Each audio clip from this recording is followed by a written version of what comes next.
Right, we're going to move now on from the beautiful beaches of Goa to a very, very different discussion. But we'd like to thank everyone who just joined us on stage. We're shifting focus entirely now from this to something different. After discussing that emerging trend and the profound impact it's having on our economy, on our communities, we're shifting to a different session called Her Story, Smashing the Glass Ceiling.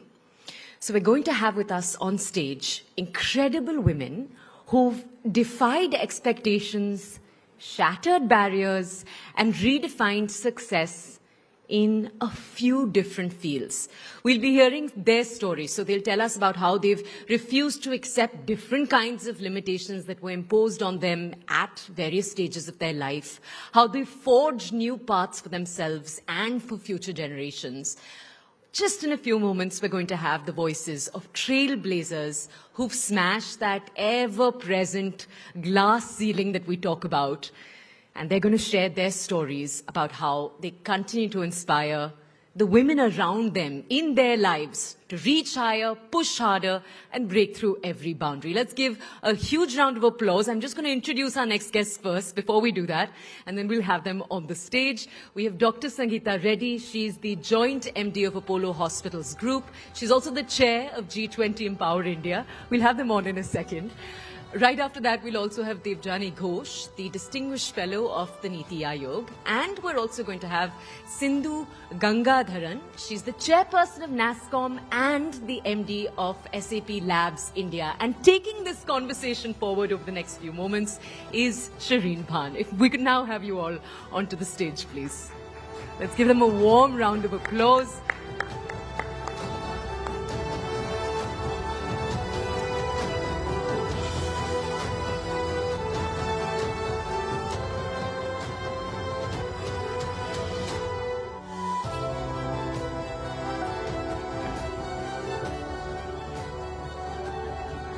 Ladies and gentlemen, good afternoon. It's a pleasure to join you here at the Rising Bharat Summit as we talk about something that is very, very close to my heart. But at the outset, I want to tell you something that is, again, very close to my heart. I've made a promise to myself over a decade ago that when I have a conversation with women, it's not just going to be a conversation about women for women. It is going to be a conversation that women will drive about what needs to change for the country, what women can do. So that is what we're attempting to do here with my fabulous panel this afternoon. So thank you very, very much, Sangita, Sindhu, and Debjani for joining us here this afternoon. Let's get the elephant out of the room first. And Sangita, let me start by talking to you about, the fact that we're still having a conversation about why it makes sense to have more women in the workforce, why it makes sense to bet on women, why it makes sense to prioritize the women's agenda as well. Let's get that out of the way before we talk about what India needs to do and get the women's perspective on that. So, good afternoon and thank you, Shireen. Why it makes sense? I think the main question is, everybody knows it makes sense. Why are we taking so long to get it done? Yeah. So I think that's really the reality of the issue. But if you take the numbers, this is an economic channel. It is, a world. 483 million women in the working age group. Their contribution to GDP is about 18%. Are they sitting at home? Are they having a good time? Are they relaxing while the husband goes to work? No, they're not. 343 million women are actually working, but in the unorganized sector, significant one of them. So I think the first and important thing is that we do not recognize and acknowledge the care economy, the work that women do at home, and therefore we've created these numbers which say 18% of GDP comes from women. What if you just quantified that and said if they had a nanny, what would they pay? And if they had a cook, what would they pay? So that's point number one. The second thing is that it is clearly identified that if these women had equal opportunity, equal pay, and an equal ability, the contribution to GDP would be over 770 billion. So there's a big enough reason for us to be sitting in this room, to be on this channel, to say we have to do more, even though your panelists were wondering why we're in this room and not in that room, Shireen.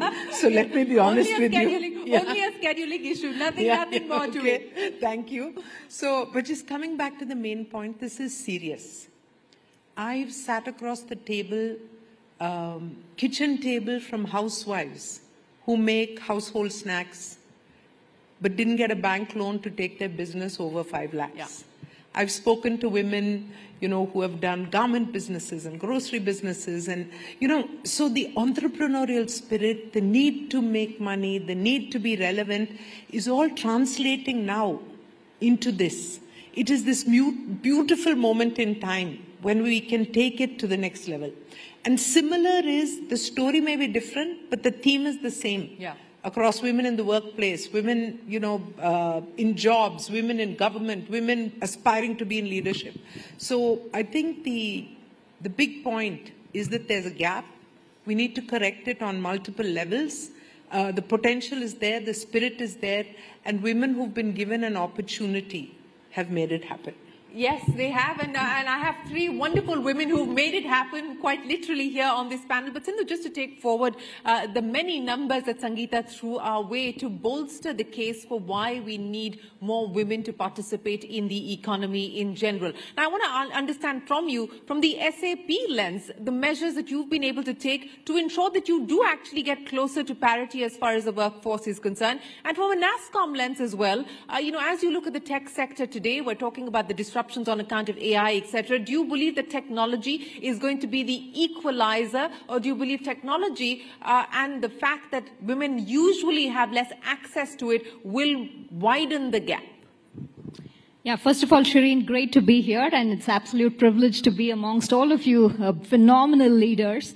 And to your question on technology and that being an equalizer, I think we are seeing the data points speak for itself, right? If I just look at women in tech today, Shireen, the numbers are already rising, right? Back in 22, we had close to 10.8% of women in the workforce when it comes to technology. And now if I look at the numbers, that's already moving up to close to 15%, right? So there's a significant rise in that. And you might think it's not too much, but it's getting there, right?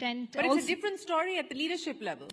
Yeah, and I'm coming to that. I think on the entry level, we are doing great. Also, India, from a demographic dividend as well, we have 35% of women in tech as of today. And that number is only growing. And also from a STEM numbers, right? Today, India is the largest when it comes to tech graduates, women coming out in STEM.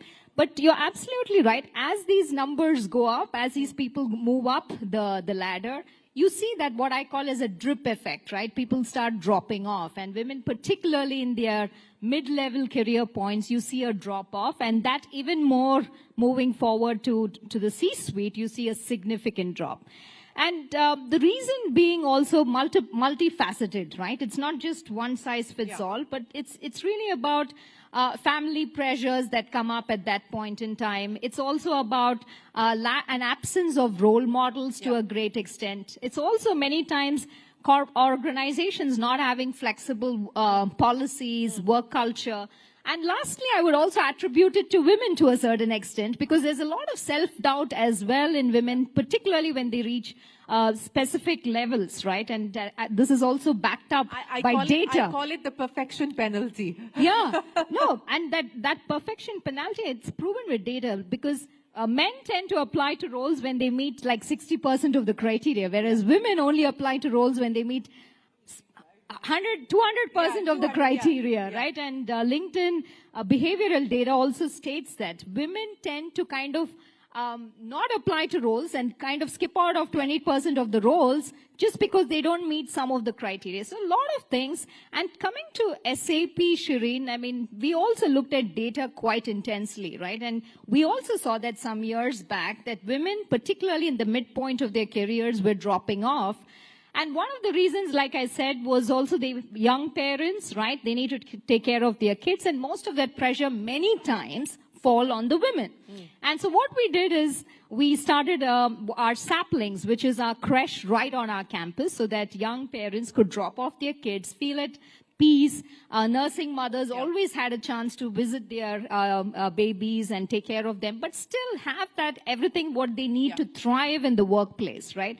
And this is one of the many things that we did. And today, if you just look at our numbers as well, we are shining through in terms of getting to that 50% target of women in the workforce. That's something that we are very much focused on. Also, if you look at our accelerator programs with startups, it's not just about our own women in our workforce. We're also making sure we have dedicated programs where we bring in women entrepreneurs, give them access to our technology, give them access to leaders whom they can emulate, role model. And we have a very intentional focus on also calling out and talking about women leaders in the organization. Because on one hand, you can have the greatest of policies, but if people don't have role models to look up to, that also has a challenge, right? So quite some things happening to get there, and technology, no doubt, is an equalizer. Is an equalizer. But, you know, that's such an important point that you made there, Sindhu, about showcasing role models. And, you know, I have the deepest gratitude for Debjani Ghosh, because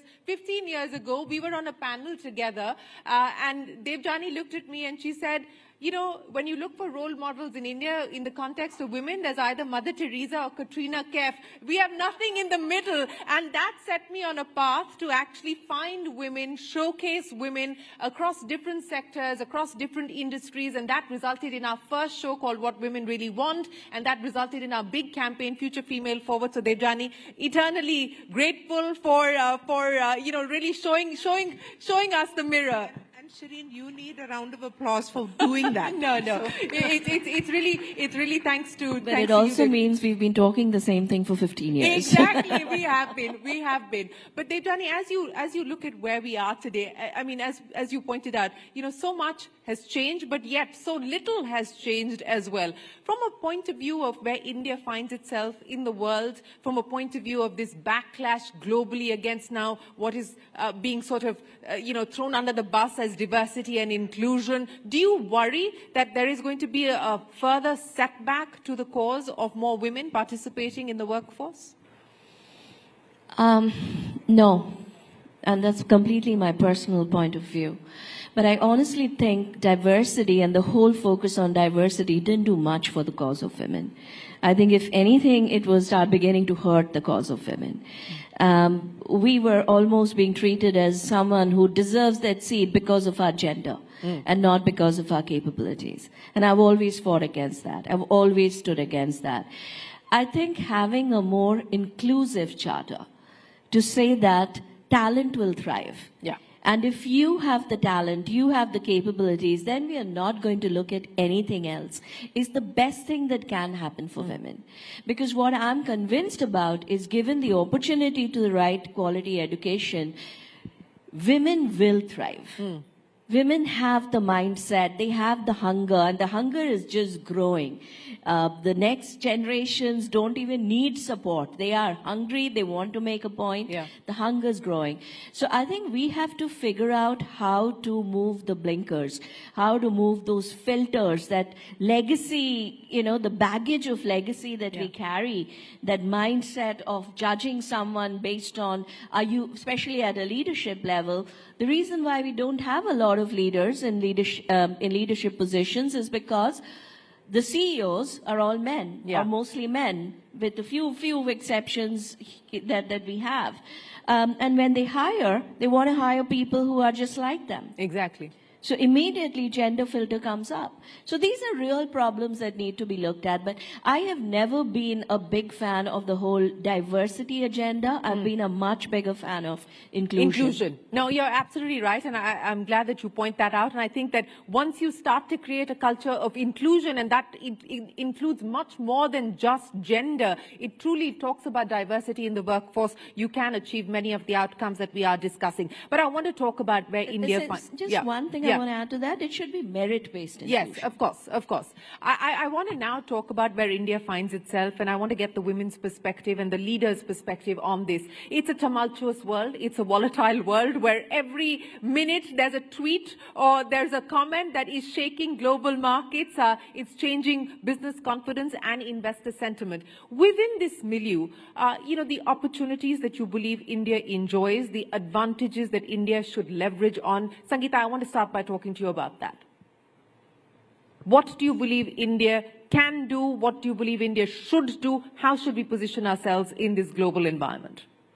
So I think as an opening, I would say we need to continue on some of the good things we've been doing.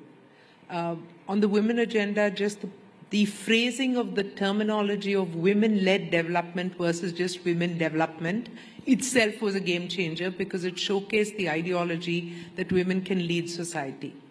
But going on to a broader canvas, I think like you rightly said, all of us are seeing from stock market to tariffs to a changing impact of AI, the world changing. It's very critical for us to really start thinking about what is the world we want to shape in the next 3 to 5 years. India's been playing a catch-up game. We need highways like this, we need technology like China, we need manufacturing like here, we need jobs like this. It's a beautiful time to just say, what is the new world going to look like? What are we uniquely positioned to be, to become, to shape? And that positioning is where we need to collectively go. So there's clearly self-reliance, there's clearly quality of life, there's clearly agriculture, environment and all these. But what is the future of manufacturing? What is the IP and the research? One of my biggest, worry points is that we're not investing enough in research, and that are we grounding our intellectual capital in what the world is going to look like in 3 to 5 years. So for me, that's a big one of don't play catch up anymore. Yeah. Highlight the big ones. And then I must talk about healthcare because very often we don't celebrate enough what we have. The big wins on the healthcare front. Big wins. The fact that, we were a health-seeking nation with people going abroad. People are coming from other countries, receiving care at 1/10 of global prices. 140 countries come to India. Are we celebrating it? Are we growing it? Are we talking about it? No, we're highlighting the fact that this costs more and, this thing. The way for every Indian to get affordable healthcare is the powerful insurance which is rolling out, is to enhance manufacturing. We have pharma on one side, which is the pharmacy of the world. Next, we need to do medical device manufacturing, bring down the cost of medical devices, grow the number of doctors. We're on a path. So let's celebrate this and use this global capability that we have, enhance it and make it a revenue earner so that then we can play Robin Hood to the many who need care, which we do. We're doing already. No, you're absolutely right. And very often this is an area that is underappreciated. It's a job creator, it's a revenue earner, and it is clearly an area, a position of strength for India, which we must leverage. The numbers are doing the talking as you speak. But Sangita, I want to, Debjani, come to you with what Sangita just said there. We need to stop playing catch up. And it comes back to this, again, this angst over R&D investment. The private sector says, we don't have the capital to do R&D investment. The government says, we're giving you the tax breaks, we've given you everything. Now you better pick up the pieces and start doing R&D investments. You've got the commerce minister saying that, look, stop doing food delivery and so on and so forth. Start focusing on innovation and deep tech and so on. I mean, what are we really talking about, Debjani? And how do we bridge this R&D investment conundrum? So let's move away from the current noise. There's a lot of noise in all different waters, right? Because this is a way bigger problem. So let's move away from the current noise. Now, in my current role in NITI Aayog, my fun job, is to figure out the future. Not predict, but actually create the future, work towards a goal and then make sure it happens, right? And when we think about India's future, and I have a 10-year horizon that I look at, when I look at India at 2035, there are a few things that are going to be super disruptive, not just for India, but for the whole world. One, the entire tech game is changing. It's no more about what's going to happen in AI, what's going to happen in quantum, blah, blah, blah. We are entering the era of great convergence. This is where technologies are now coming together with science. So the biggest impact we are going to see is AI plus biology, AI plus physics, AI plus maths. What this convergence is doing, not going to do, but is doing, is it's completely changing the rules of the game. So we are in a position where we pretty much can figure out how do we want to play this game in the future.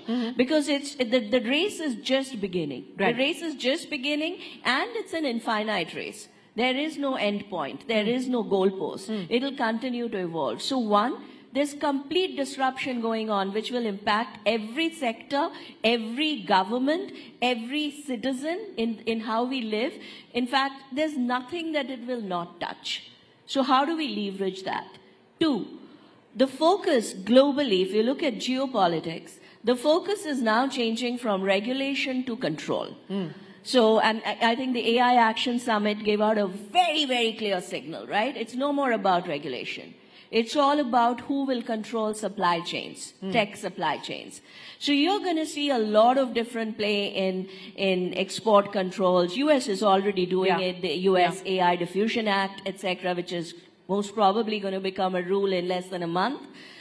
Which is going to control who gets GPUs or not. It's already happening, right? And how much of the supply chain do you control is what's going to decide your ability, your leadership position in geopolitics. And how will that supply chain control come about? And that's the third story, which is the China story. Because China is now completely rewriting the rules of the game in terms of who controls the supply chain and how. They have decided they are not going to play catch-up. They have decided they are going to completely disrupt. Look at semiconductor, where US has pretty much gone after China with respect to every single export control you can think of.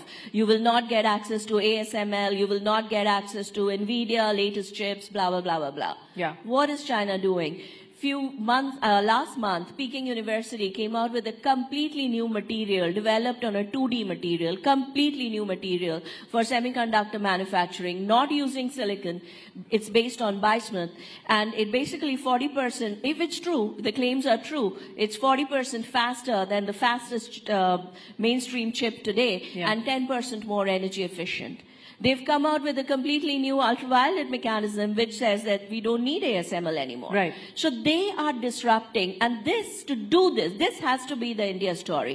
We have to leverage the disruptions in tech.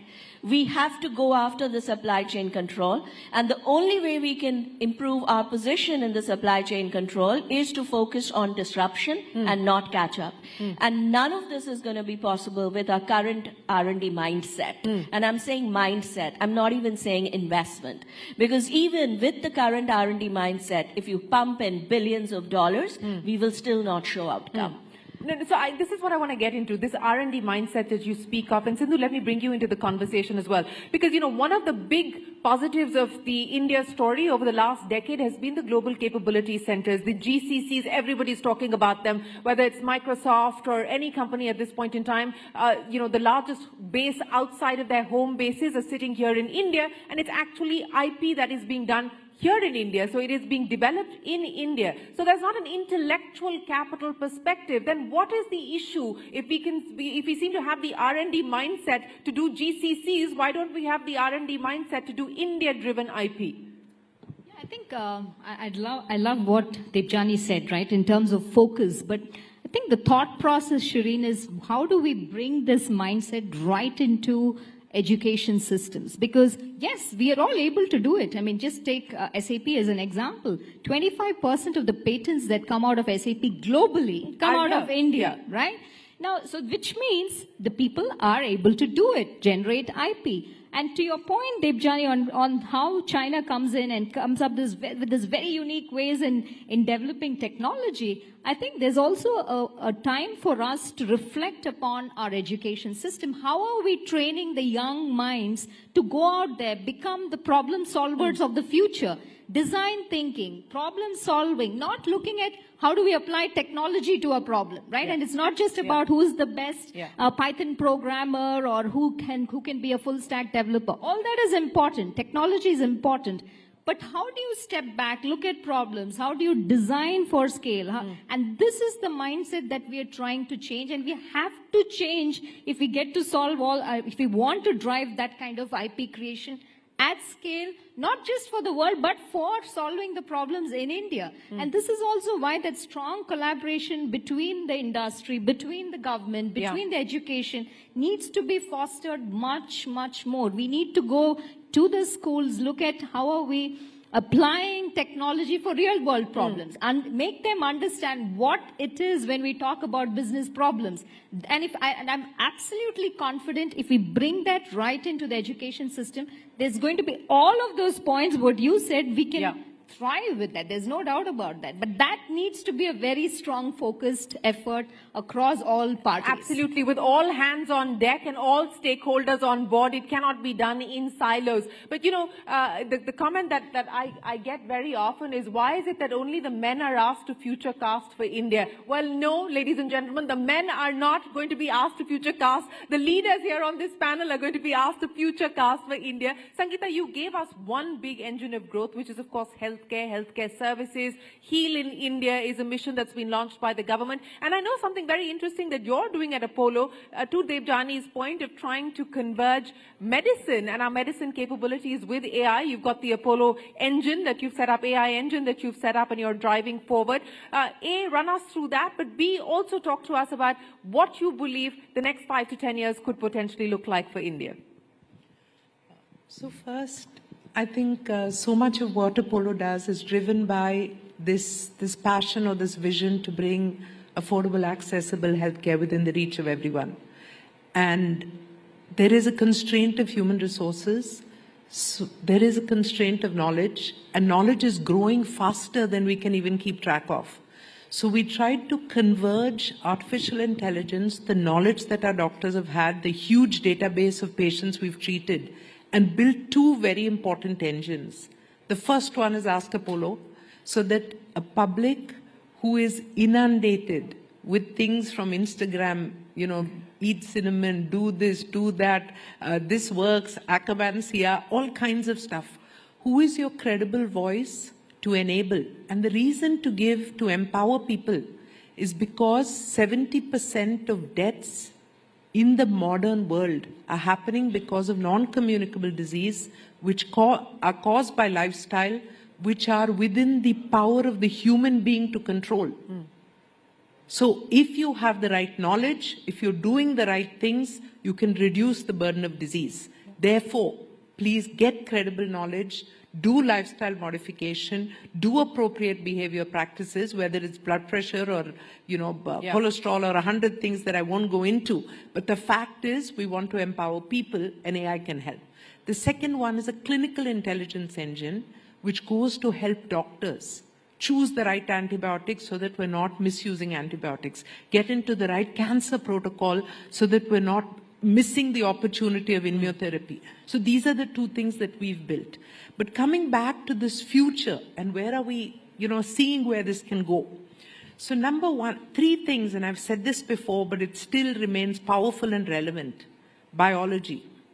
Because we've understood biology, you know who has the propensity to a disease. We cannot screen 1.4 million people, but an AI-enabled health risk score will take out vulnerable populations, screen those, and avert a crisis before it happens. So using knowledge of biology, using bytes and computation, our imaging mechanisms are getting better and better. You can go into a 5-minute, 7-minute, 20-minute MRI and figure out whether you have cancer, whether you have cardiac problem. So imaging because of the power of computation and bytes. And the third is bandwidth. The healthcare I speak about is not just for urban areas. It's not for people who have moved to Goa because they want to, but it's for every small rural community. Yes. And that comes to them because of bandwidth and connectivity. And the combination of these three is reshaping healthcare. So this is the convergence that Debjani was talking about, but this is going to happen in every single area. Yeah. But I do need to flip back 1 minute because as much as we can do over there is a need for a care economy. And the care economy is an empowered, most likely women who are respected, trained, connected through their mobile phone to the knowledge, and therefore get paid for their role in the care economy. Absolutely. That could be transformational to the core agenda we began with of women's contribution to the economy.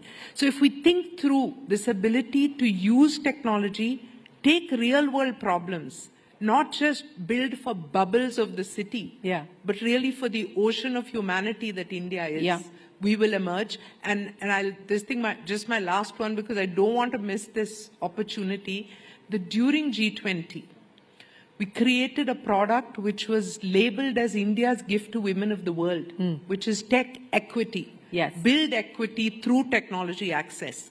This is free. This is in 120 languages. It's built for 5 different personas. Please spread tech equity to every woman you know, because they deserve that skill and knowledge. They absolutely do, and kudos to you and the team that was driving G20 Empower. But Debjani, future casting with Debjani Ghosh. I'm ready for this one. Are you never, you're ready for everything, Debjani. I've never seen you not ready. No, this is what I do in my sleep now, future casting India. So 3 things. 3 things that we absolutely have to get right. First, we have to figure out our R&D play so that we can lead in this AI plus era of convergence. And within that, I think there are 3 specific areas which is absolutely a must do if we want to get higher supply chain control. First, AI plus bio. This is going to change life sciences as we know it. This is about going down to the protein structure, which is the foundational building block of life, and then figuring out how you can play with that, right? We have to get that right, from finding cures to diseases to finding new materials. Related, the second area under convergence we have to get right is advanced materials. The material science is changing so drastically with AI. We can find, I mean, if we want to catch up, I mean, you can't catch up, but if we want to disrupt the semicon play, this is one of the biggest opportunities. What China did, we can also do, because there's just so much more room in that game. And the third area is quantum, where we are going to have so much impact from a security perspective, national security perspective. We cannot be at the receiving end of that. We have to be the innovators. So these are the 3 focus areas under convergence. The second area, renewable energy. Energy is going to be the only thing that will limit the efficiency of export controls, because today's technology is so energy hungry. So you can put all the export controls you want, but if you don't have the energy, you will not be able to contain it. So if we can build and I think we are in a strong position there, if we can build energy, renewable energy connected to the grid, and be a leader there and make it the most cost affordable solution in the world. And that's one thing we should take away from China. We really should go after that. In fact, we have our next panelist is going to talk exactly about that. He's going to talk exactly about that. That's a big one. And the third one is a little different. But I do believe that the current tech model is majorly messed up. What we've done is, within the tech framework, we've put AI or technology at the center of the framework. So it's all about increasing its power, going after AGI. Somebody's screaming. I hope he agrees with me. But, it's going after AGI, and everything that happens, it's a side effect. If it kills human, okay, let's figure out the regulation so it can't, We have to now change the model, and we have to take technology from the center and put the humans back in the center. So that whatever you do with technology, you do it only if it's good for humans. And I strongly believe this is the one place where there's no country better placed than India to drive this new narrative and new model. So those are my 3 things. And those are very powerful 3 things. And how many times have we been in rooms where the men are still trying to talk over us, and nothing is very different here. But Sindhu, I'll give you you the final say. Future casting with Sindhu Gangadharan. Well, I think to add to everything what Debjani said, I would say, first of all of us in this room have a role to play, right, in taking everything what Debjani said forward. So, and that goes back to our first point, what we said, make sure that we build an inclusive environment. Because for us to thrive, we have to make sure everybody in the system can move forward, right? I mean, if you want to solve the problems of tomorrow with technology, just make sure that each one of you in your individual roles has, when you're sitting here, it's already a big thing, right? And give the opportunity for people who can move forward. The second thing I'll go back to is definitely strengthening education, because I think if you're looking at the future of India and the future of the world, it all boils down to how we raise and bring up our young talent. And I think that is front and center for me, and I think it has to be for all of us, to make sure that we bring in the bright minds, educate them in the right way, in a very inclusive way, so that we don't have to sit in panels like this to talk about inclusion and why it is important, and why diverse minds are needed to build some of the phenomenal products that serve very diverse consumers out there.